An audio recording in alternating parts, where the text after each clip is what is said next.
Hello, we're here. It's live. I had a little tech issue. It made me nervous. Hello, how are you? I am fabulous. This is so much fun. I know we're going to have a good time. So, I'm here with KJ Dell'Antonia, and I am excited because I was just saying to you, not only are you a best-selling author, you're also the Chicken Sisters was also a Reese Witherspoon's choice for her book club, which I didn't even really know existed until I started reading up on it. And then I was like, oh, I read that book. I didn't know that. I'm gonna read this one. I loved your book, by the way. It's Thank excellent. you. Excellent, excellent. And we're going to chat about your book because I'm hoping those that are excited to watch the series will read your book because they have time, and those that have read the book will watch the series. So we're going to chat about everything.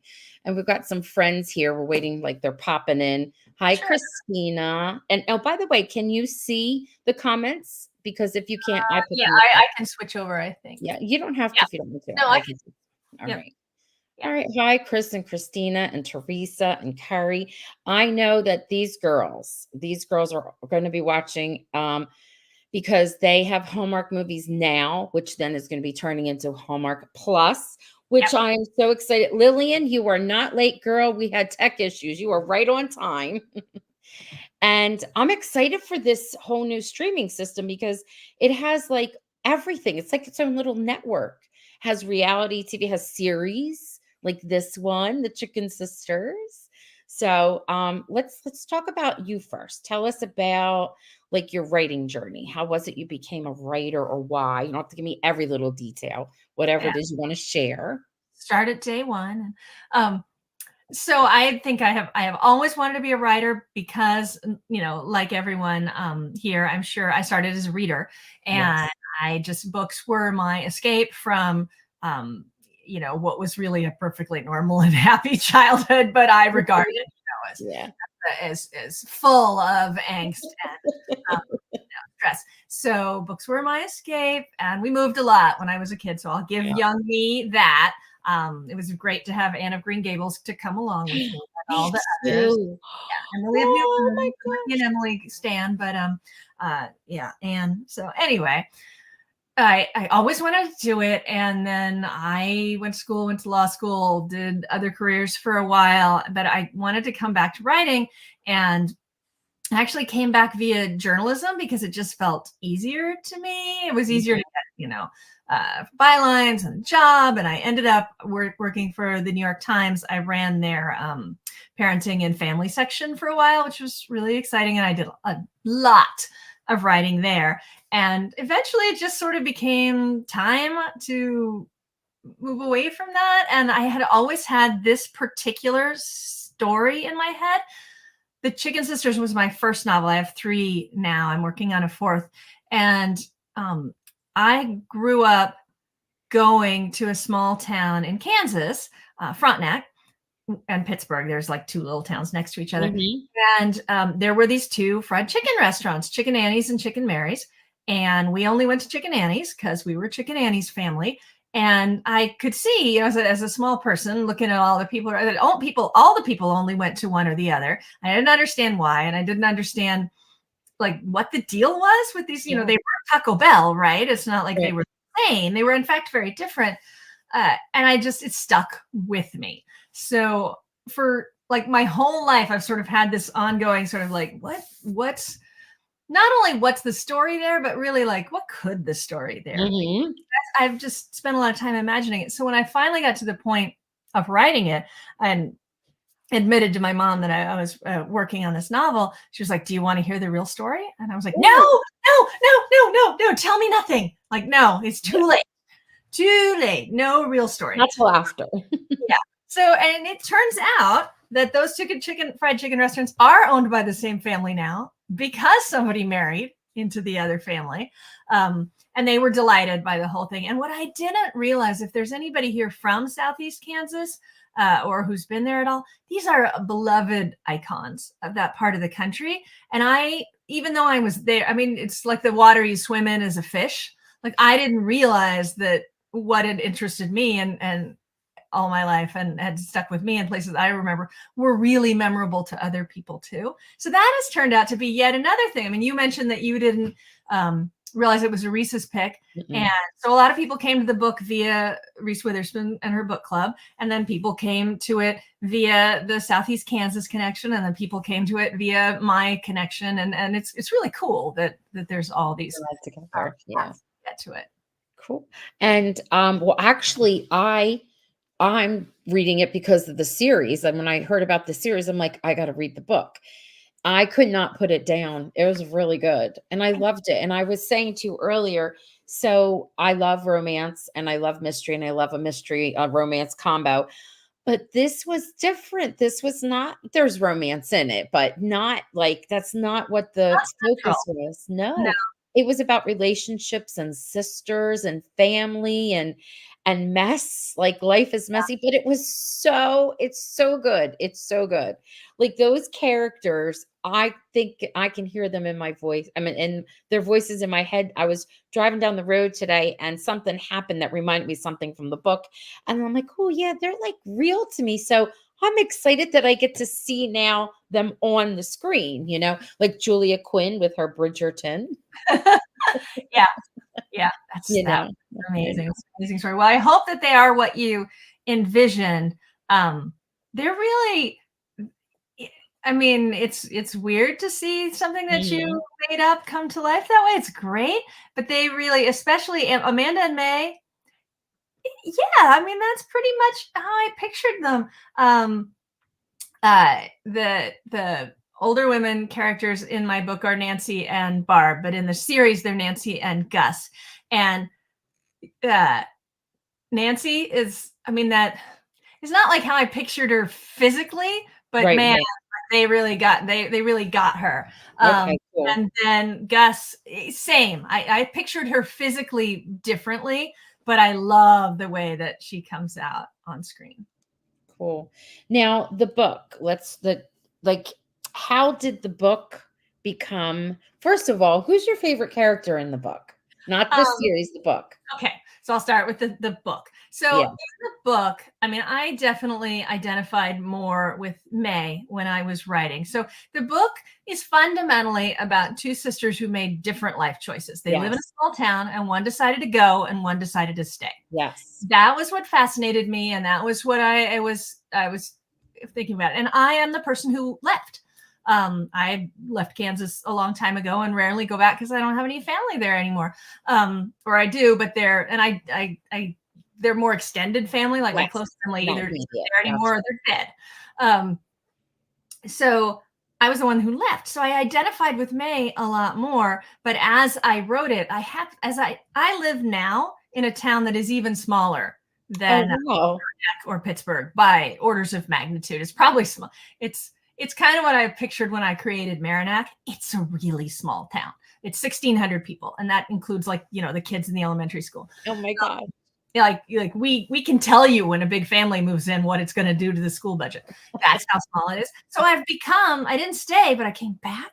So as I wrote, I had more and more sympathy with Amanda and I really understood where she was coming from. So, it's kind of tough. It started out though, for sure. It started out with me as May, but I think in the end it almost is. I mean, it's an equal story. Yeah, that makes sense. Usually it's like a little bits and pieces of different things, unless there's this cool little iconic character in the story that you fall in love with. This like could be something minor. That usually it's a piece of all little pieces. Sometimes it's like it can be the town itself, you know what I mean? The character of the town. So I do adore Sabrina, both in the book and the Sabrina in the series. Exactly. As really? I could have, if I had invented her, this is who she's exactly what I pictured. She has much more of a life than I was able to give her, which I love. They gave her a life with 8 episodes. I know, but she has a daughter in this TV series. And okay. That much. I just wasn't, there's not room yet to focus. Your editors get really upset with you. There was a lot of backstory that could make it in there. But so she is a delight both in the book and in the series. That's cool. Now, before you tell us how the book became a series, Carrie says she's almost done reading the book and loving it. And Arlene is saying that hello, and she can't wait for the Chicken Sisters. Cindy says, hi, everyone, or hi, KJ. I'm reading your book and am really enjoying it. And Christina says, how exciting for you. I'm sure you're just delighted it's a movie. It's a series. It's a series. Yeah. It's a series. It's a series. Okay. So how And does hopefully Hallmark another season. I mean, that's the idea. Sabrina is the character you love to hate. And in the series, you'll love her and hate her. It's hard to hate. That's okay. But yeah, she was meant to be that way. Well, sure. All right. So how does Hallmark come knocking at your door and say, hey, we'd like to make this a series? So you can tell. Don't have to give yeah, no, I can totally tell. It didn't start with Hallmark. It started with a particular producer named Bradley, who's an amazing guy. And he, read the book because he reads a lot of books in search of things that are going to make a great movie or a great series. And he's a series guy. And so he contacted I had an agent that was ready to sell the rights and called me and was just like, I did this, I did that. This is what I envisioned. And he felt like he was very much on the same page as me. And also, to be honest, this never happens. Like books get optioned all the time. Yes. Almost any book you can pick up. I don't know. That's an exaggeration, but like 10% of the books maybe that you would find in your average bookstore, somebody has optioned them with the potential to possibly do something. Sure. Most of the time, it never comes together one way or another, or even it starts to come. I mean, I had a friend whose book was supposed to become a movie, and literally it fell apart the night before they filmed it because one of the actresses had a bad feeling. We don't talk about that in this friend's presence because it was awful, right? She was really upset. So I have seen that many times. So I was just like, yeah, that sounds great. I would love that. I would love it if this happens. And then I just kind of was like, and we won't worry about that. And then I don't know, the time passes and they have to renew their option, and then it's literally about to expire. I think it was literally the day before it expired for the second time. And we're just, I'm just waiting for it to expire. And then hopefully maybe somebody else will pick it up. They called and they were like, no, actually, could you give us a little time? Because Hallmark is really like, we've got a script and we're doing things and Hallmark is really interested. And sure. Then it just kept actually happening. Every time I would hang up and just be like, well, that would be cool. That's everything. Sometimes it takes years and years and years. I feel like it takes years and years and years. This is incredibly like this. I know, but it doesn't happen. This doesn't happen. This doesn't happen. But it happens. That's really happening. It's happening. Now, tell us what you can about this series, of course, without giving things away. But before you do, Christina has a question, which I think we could, adapt to this. It says, will the series be exactly like the book, or is there any change? Are there any changes? Some series are not always exactly like the books. It is not exactly like the book. Right. It is exactly like the book in spirit and in feeling, and in the four main women are the four main women, and they are the women that you meet in the book, but their lives are a little bit different. Okay. And there's a dog in the book. There's no dog in the series. So that's really hard for everybody. I think. Know. We love puppies. Yeah. And it was a little bit of a crushing blow. No puppies. It's my only objection. It's not really an objection. I understand puppies are a lot of responsibility, then you have to raise them and there you are. So anyway, no puppies. But fundamentally it's the same. There are some of the stuff around them is different. And there is one gigantic difference, like that is not a spoiler because it's like from the get-go, right? I will never forget getting on the phone with the Bradley, the producer. And he's like, okay, so let me tell you how we've laid out the story. I'll send you the scripts, but let me tell you how we've laid out the story. So it starts with Frank Jr. who is, and I was like, wait. In the book, Frank Jr. is dead.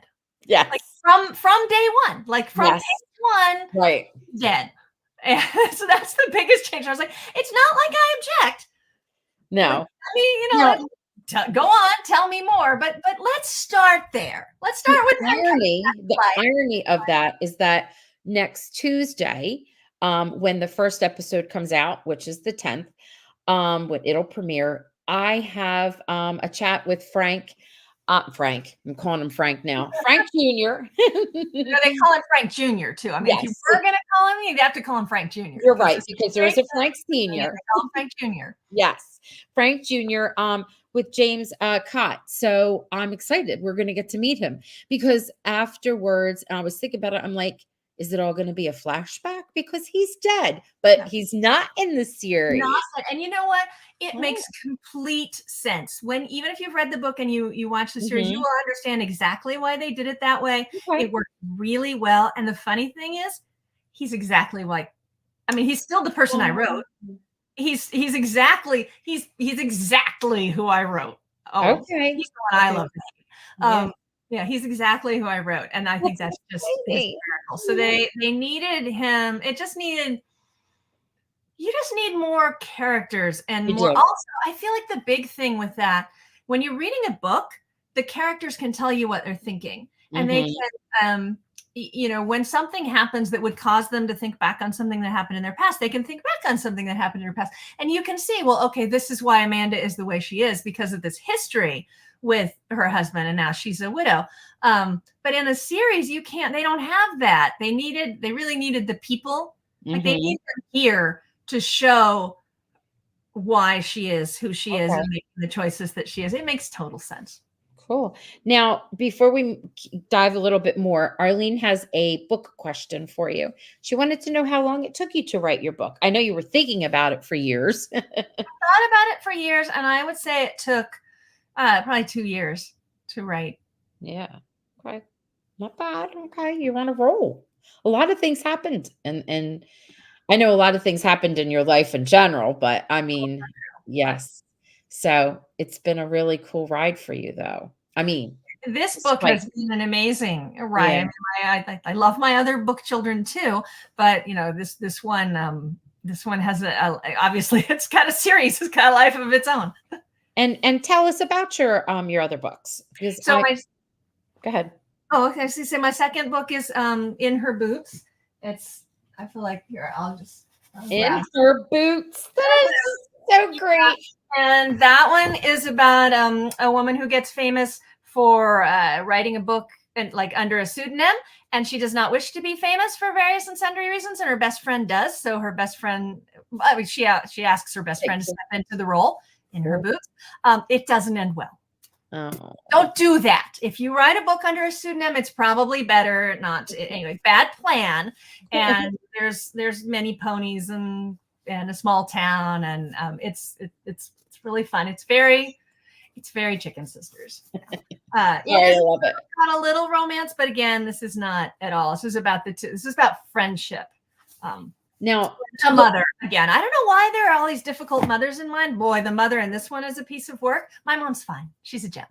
What's it say? Playing with what? What is this is playing the witch card. Oh, okay. This is a woman who born into a family of witches who does not wish to be a witch, let alone follow the directives of the family's magic deck of tarot cards.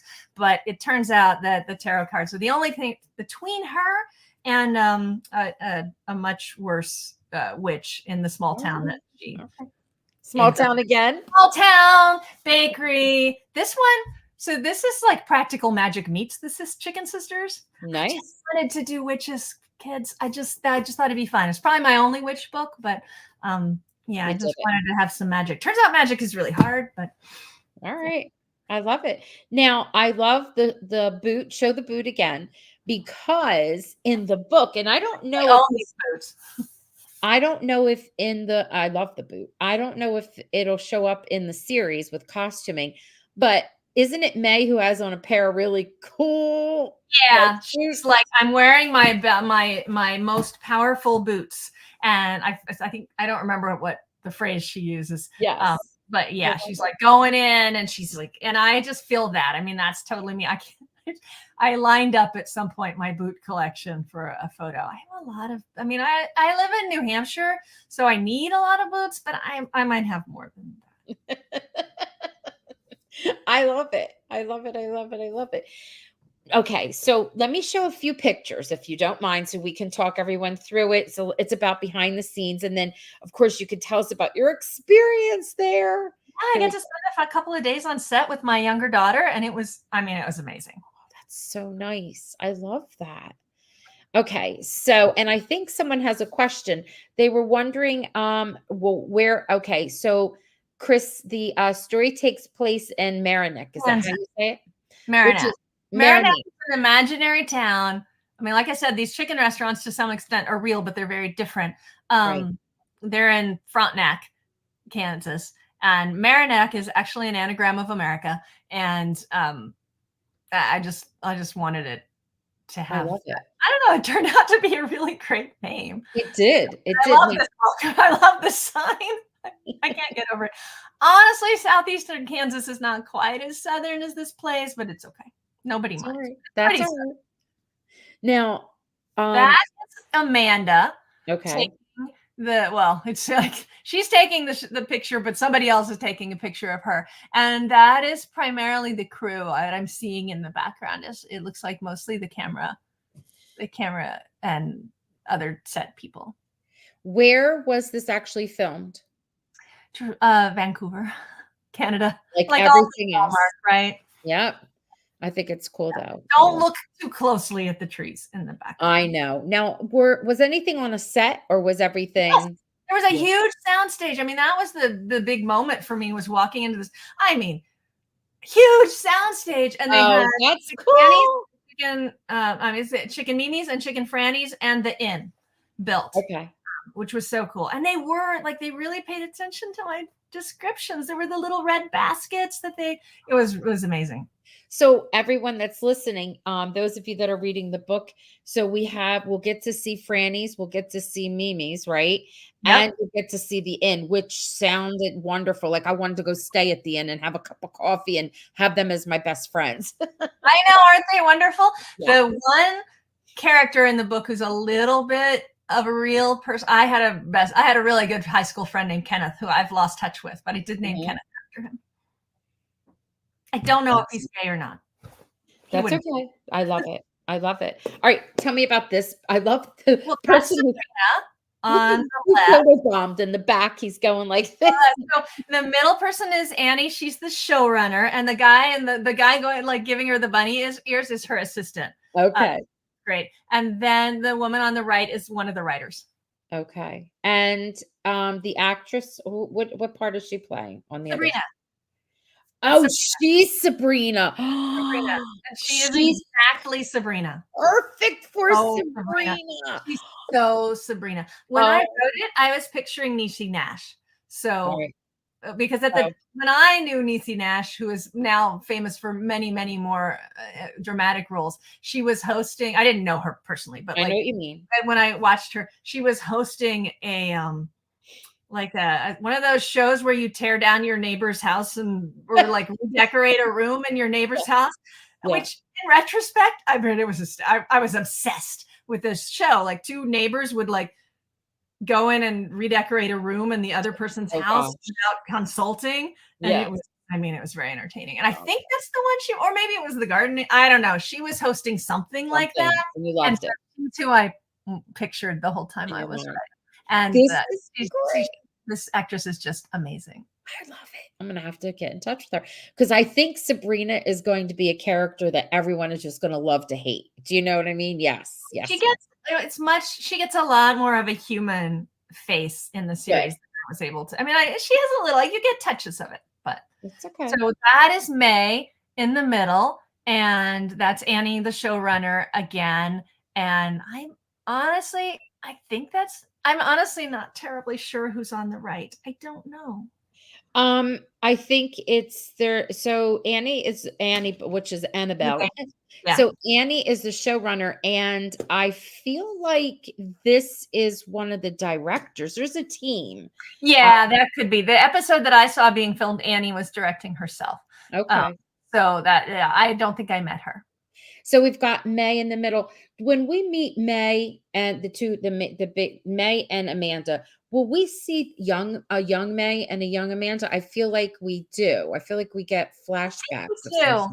I Yeah, think we do. Yeah. yeah. And then here's just another one of them on set. I love it. I love it. Were you like allowed to like sit off to the side Yeah, and we listen sat right. in? Didn't usually sit in Annie's chair, but yeah, we got to sit in those chairs, and in front of those chairs, there's like a bank of TVs, so you can see what all the different cameras are filming. And I had never been on a TV set other than like half an hour on a reality TV show that was supposed to be about surprise birthday parties that never actually happened as a reality TV show. So that's my full reality TV experience. But I've never been on like a TV set like this. And to watch them like do these small moments just over and over and over, improving them and adding to them and adding depth every single time, it was fascinating. Yes, I know. There's a lot of wait time too. You don't There was realize a lot of how wait time. much wait time it is, but it We were looks there like for 2 days and we saw them film 2 scenes. looks like what was it again? I'm sorry. It was how many days? 2. 2. Okay. Yeah. All right. Now we have this one. Mhm. Who See, made your bet? Skylar Fisk, the woman who plays Amanda, and the other 3 primary actresses ordered these for the entire cast. It says Merrimack Train Depot. You can't. It's not. The print is kind of faint, but the reason is that there was a train track behind the soundstage, and they would have like be having a dramatic moment, and then all of a sudden there'd be a train whistle. No. So apparently, like, they dealt with that like through the entirety of the filming. So this was their in joke, and I got one. That's so cool though, because that's the whole purpose of why, what was it? Mimi's started, right? Mimi's Yes. was the end of the, yeah. So that was funny that that happened. That's ironic. I love it. All right. People are gonna want that merch. I don't think you can get that hat, but I there's some know, I better know. stuff, don't you think? I don't know, They have, maybe. like, Chicken Annie's t-shirts or something. Yes. I Franny's. hope so. We'll see how that goes. So we have Teresa just has a comment for you. Where do you get your inspiration to write a variety of subject matter? She's going back to your books because they are, especially the one with the witches. I mean, there is some elements where you're saying small town, but where do you get your No, they're all about women struggling to figure out what makes them Okay. happy and trying to figure out why it's so hard. I mean, how can you not know? It's you, right? How can I not know what would make me happy? That's ridiculous. Who is going to know if I don't know? And the answer is somehow we don't necessarily know. Mhm. So they're all that. Like every one of them is that, and also coming to terms with the fact that your family just don't do things the way they ought to if it doesn't listen to you. So that's a big piece of all of them. And where do I get the idea? Well, they kind of come from, I don't know, they come from a lot of places. Ideas are cheap. Ideas are not that hard. It's an idea that actually makes an entire book, not just not just a premise. Most ideas are just a premise. Like, what if two family fried chicken restaurants run by sisters were competing in a reality TV show? That's just a premise. Without, the question of May and Amanda's, sort of really they just want the other to agree that they were right all along. And of course, that's never going to happen, right? Because you'd have to admit you were wrong all along. Mhm. And yeah, without that piece of it, it's not anything. So it's not so much the idea for an entertaining story as it is like the why. Like the question is always, so what? Who cares? Why do I care? So that's the important thing, is like, why do we care about these women in particular and what they're going through? We do though, because we could see ourselves in them. Like everyone has, if not Yeah. a sister story with their mother, their cousin that acts is like Mhm. their sister, their best friend, they're it's good. I'm so excited for this series because it would from what I see it in my mind, it's what I've read. Do you know what I mean? So I mean, I like when I can see that transition. Yeah. Setting and the surroundings and the Yeah. town. I mean, it's just spot on. I think, even when you're kind of like, uh, but wait, where's in the book, Amanda has two kids. In the series, she only has one. Okay. But you won't. It doesn't. It's okay. Like you're Frankie, just right? yeah. Frankie's still there. Frankie is so Right. cute, so cute. Y'all are gonna love Frankie. She's very lovable, Um, except when she's not. so the funny thing is, isn't Frankie's son, what's Frankie's I'm not Frankie, I'm sorry. What is Amanda's son's name in the book? It's Gus, isn't it? No, Yeah. you're a What's this? terrible person because now I can't remember. Um, It's uh, different. It's there's no, Frankie is Frankie, No, I and don't mean Frankie. I'm talking about her mom, Amanda. So she has a daughter and a son. What is her son's name? here he is. It is Gus. You're Yeah, right. it's Gus. I guess they borrowed Gus. They Yeah, did. They give a different character the name you said, right? Who's yeah. They changed Barb's name to Gus to because Gus? Wendy Malick, who plays Gus, felt like Barb would not be Barb, and I could see. Also, apparently, I think the name ends up being the way the full name is a Right. name that is It's like far somebody's from name. yes. It's Yeah. like legally a problem. So Right. Okay, that's cool. That's cool. Teresa says, how many episodes will we get? Do you know that? Because one's 8. The 8. series is 8, but they've already written the second season. So So they really have written a second season. So we'll 8 more. So they filmed all they 8. filmed 8. Yeah, 8 Okay. episodes are being produced somewhere, and the actors and actresses have all gone home, and but Okay. hoping to resume. All right, and then they've written for 8 more for a second season, which is nice Mhm. to know. What's funny is the way they're listing it in the database, it's only 4, and I was wondering if they were gonna do 4, take a break, and do 4 more. You know how that's like a thing now? Like Yeah, I have no idea. yeah, I'm like, "Oh, wait, I don't like that kind of thing, Hallmark, don't do that." So, that could just be the database needing to be updated, but we definitely know that there's Well, 8, also which because it's a new network, I'm sure they're kind of trying to figure out what's the best way to, make sure people get a chance to see them. Are we going to put them on the regular TV, network at some point? No one yeah, knows. yeah. So yeah, I feel like they're probably kind of They're feeling playing their way. around. Okay. So that was a question many people were having, and I see how clever Hallmark is because whenever Hallmark movies or Hallmark Plus is posting, they're also posting with the @ to Hallmark Channel. That's what's giving people the wonder if eventually the series will come to the Hallmark Channel, if Mhm. it's just for the new streaming system. So these are all questions we're not quite sure about. So Christina, Chris, this is a good question. I kind of answered it before, but it's good for us to say it again. So the series premieres on a Tuesday, but its regular time slot will be Thursday. So this Tuesday, which is the 10th, it should premiere. And then the next episode comes on that Thursday, which is the 12th. And then it'll be on Thursdays, which is a good thing. And I will be reviewing and recapping each episode and having guests on. And my first guest is to introduce the series is, like I said, Frank Jr., who is in real life James Cott, which will be fun. Yes. And when I saw it, I was like, oh no, he's dead in the book. Is this all a flashback? How did they do this? And I got scared. Yeah. Don't kill him off. Don't do it to me. I you know, was just going, someone was asking about recipes, and I was just going to, there we go. ooh. I've got some recipes. See, there's a link. Oh no, I didn't post. Maybe they don't like links. You can post, but it might reject you because it's you, and I might have that shut off. But I'm am writing, so I just posted the words recipes, and I was trying to send a link. So if you go to my website, I'll just put that. Maybe it'll accept that. and There's then you got go your down recipe. to and you look at the books. there's no, it doesn't like links. It's kjdell'antonia.com. There's a fried chicken recipe. That was my point. All right. And this is on at Hallmark Plus only for now, Teresa. Now. Yes.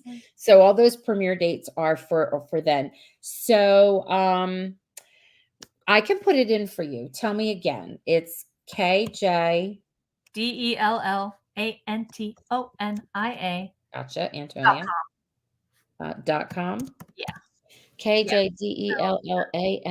I think I got it right. Okay, and I'm going to put it there. You go to that, and then you go to books. And I should put that this is a Hallmark series. I should update my website and say that watch the Hallmark series. I definitely should do that. But anyway, if you go to books and you go to Chicken Sisters, there's one of the cards says recipes in there. You'll see one of the things that I put it on Instagram too. They mentioned that they might. I was like, oh, everybody was posting their chicken meals for the book. And I was thinking to myself, oh, you know what? That would be fun to do. Like homemade is best, right? But if you don't have a homemade, like if you don't have time for homemade, where's your favorite chicken place? I would love to. Sorry, you did misspell. It's Anton. It's Antonia.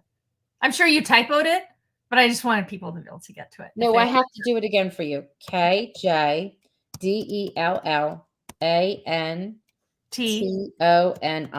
I know how to do there the Antonia. My grandmother's Antonia. Yeah. And her husband was Antonia. It's no big deal. Sorry. There you go. Yay. And then no, what were we saying? Oh, fried chicken. Yeah. I mean, I'll make it under duress, but having somebody else make it is better because it's messy. It is. And I was like, oh, it'd be so cool to try it. And I don't mean like KFC, not that we have anything against KFC or Chick-fil-A. We do not. We don't. We love both. But I'm just thinking like other mom and pop or other cool places that make chicken. That would be so cool if someone would take a picture for us, put it out there. And I have a question. What is a hashtag? Do you know a hashtag that they're using for the series? That's a good question. Yeah, because we'll be tweeting. We want it to trend for you on X. We'll be Xing. I don't know what they're doing on X. I gave up on X, so that's okay. I'm off X. So, but what are they using? I would imagine it's the same. I think it's just hashtag the Chicken Sisters. Okay, we can do that. And then I was like, when people fall in love with the series, they like to give themselves names like we have, of course, one calls the heart, everybody's a hearty. And then for the way home, we're ponderers because we're pondering. And I'm like, what would it be for the Chicken Sisters? What would be a cool little name for people who fall in love with the series? That would be cute.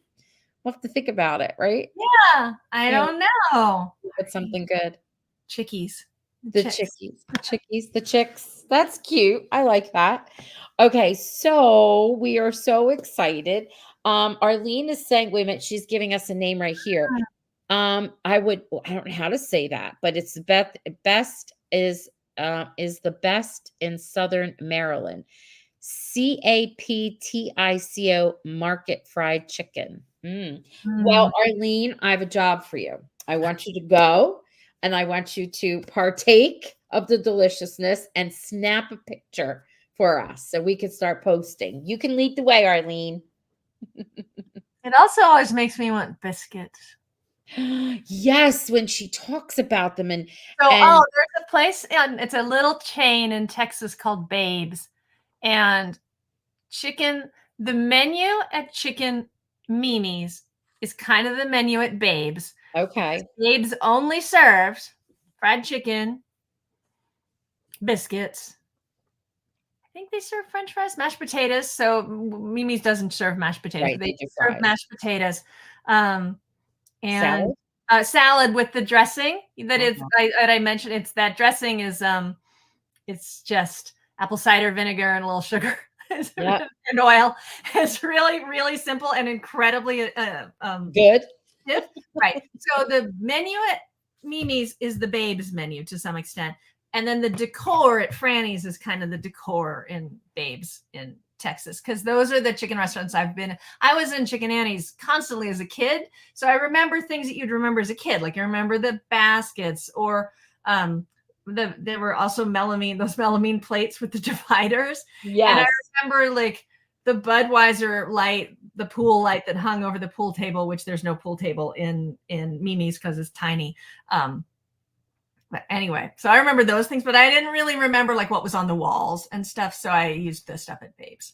I love it. I love it because And now you're it right, came to Teresa. life. It is all about the buttermilk. I don't know if there's buttermilk in my recipe, but yeah, buttermilk is very important. Cindy says there's a place in my town called Chick Magnet. Awesome. Cindy, you have to go again, like I was telling Arlene. And Teresa said I could never make fried chicken. My sister-in-law was from the South, and she says it's all about the buttermilk. I Yeah. used Frank's hot sauce instead of buttermilk. That worked pretty well. Yum, yum, yum. Frank's, after all. Christina says hashtag Chick Sisters. Hashtag Chick Sisters. I like it. I love it. All right. I am so excited. I cannot wait. And I hope to have you back. And then we'll talk about the series and you. you know, like what, you know, of course, was different and what we loved. And I'm hoping everyone here gets a, you know, goes and gets a book.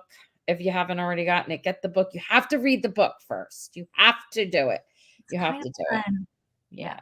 I love that. That's cute. Someone said, chicken sissies. I always called my sister Sissy. Yeah. All right. This has been nice. What would you like to say before we leave? What would you like to exit with? Oh, I just hope y'all enjoy it as much as I do. I'm really proud. I have very little to be proud of because I didn't have a lot to do with the TV show, but I'm just so impressed with how amazingly. I mean, it's just so good. Yeah. I like it. This is wonderful parting words. That's from Teresa. This has been fantastic. Thank you. Thank you. All right, everyone. I'll talk to you later. We'll see you. I'll see you soon next week. We've got all kinds of podcasts coming up, especially the one on Tuesday, which is the launch for the series. Are you going to have a launch party? So there's a screening on Monday in Los Angeles, but I live in New Hampshire. So I'm flying to LA, which I'm super excited about. And then we're flying back on Tuesday, but I also live 2 hours from the airport. So the sad truth is that I will be in the car, assuming that the flight is even on time. I'll either be on a plane or in the car. There's no way around it, but I get to see it the night before. So all right. I don't know. I'll be on Instagram. Yes. Depending on what, I won't really pretend, but I'll have seen it. Yes. All right. Good night, everyone. Night.